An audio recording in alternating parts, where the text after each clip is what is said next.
L'imagination.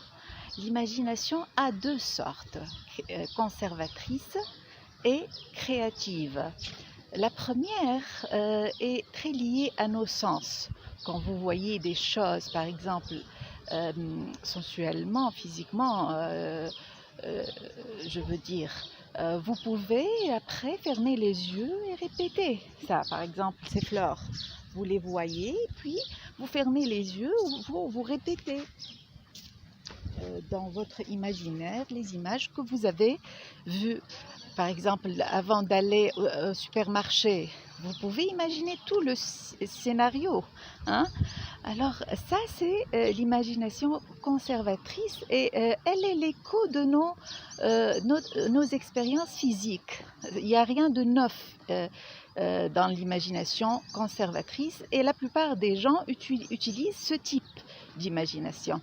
Le deuxième type, c'est l'imaginaire ou l'imagination créative. Et c'est ça que Dieu veut qu'on utilise, l'imagination créative. Il a dit au Coran, Afala tatafakkaruna en arabe,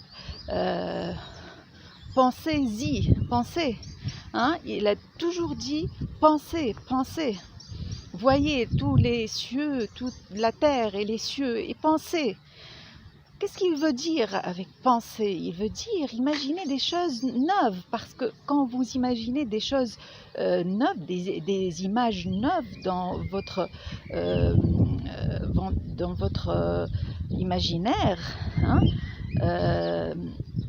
vous créez des choses de votre âme de Dieu dedans vous, parce que l'âme de Dieu dedans vous a tout. Tout. Il existe tout dans l'âme de Dieu dedans vous. Tout ce qui est créé n'est pas créé. Hein? Par exemple, aller à la Lune, quand les gens ont imaginé que c'est possible pour l'homme d'aller à la Lune. Hein? Ils ont imaginé ça avant de créer l'aircraft pour aller. Hein?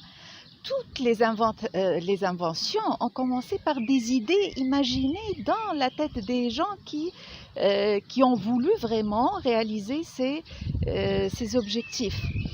Donc l'imagination créative est très très nécessaire. C'est comme un muscle que Dieu nous a donné et qu'on peut, si on travaille sur notre imagination quotidiennement, imagination créative, je veux dire, on peut développer ce muscle et on peut créer dans notre vie des choses neuves. Par exemple, si vous voulez voyager, avant de voyager, vous pouvez imaginer des choses neuves. Par exemple, vous voulez aller à l'Australie et vous ne connaissez pas l'Australie. Vous pouvez vous inspirer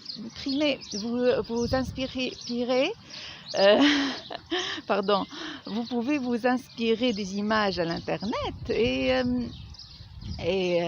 faire des scénarios imaginaires avant d'aller, parce que si vous faites ça, vous êtes en train de créer dans votre cerveau, dans votre tête, des images qui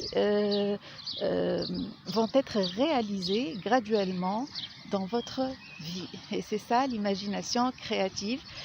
Pourquoi tous les gens, par exemple, disent, ou la majorité disent, oh, l'imagination c'est, par exemple, c'est pas important, mais qu'est-ce que vous dites, c'est une perte de temps. Ça, pourquoi ils disent ça? Pourquoi ils négligent l'imagination? Parce que quand on était enfant, on était puni pour l'imagination. Quand on est dans la classe et on imagine des choses hors de la classe, hein, on était puni. C'était pas quelque chose de bien, mais c'est notre vraie nature, l'imagination très importante. C'est pourquoi maintenant on néglige ça, parce que c'est devenu comme un paradigme pour nous de négliger l'importance de l'imagination. Mais ça c'est faux. Hein? L'imagination est très très importante, surtout quand elle est créative. Merci beaucoup. À la prochaine mes chers amis. Bye bye. Love you so much. Bye.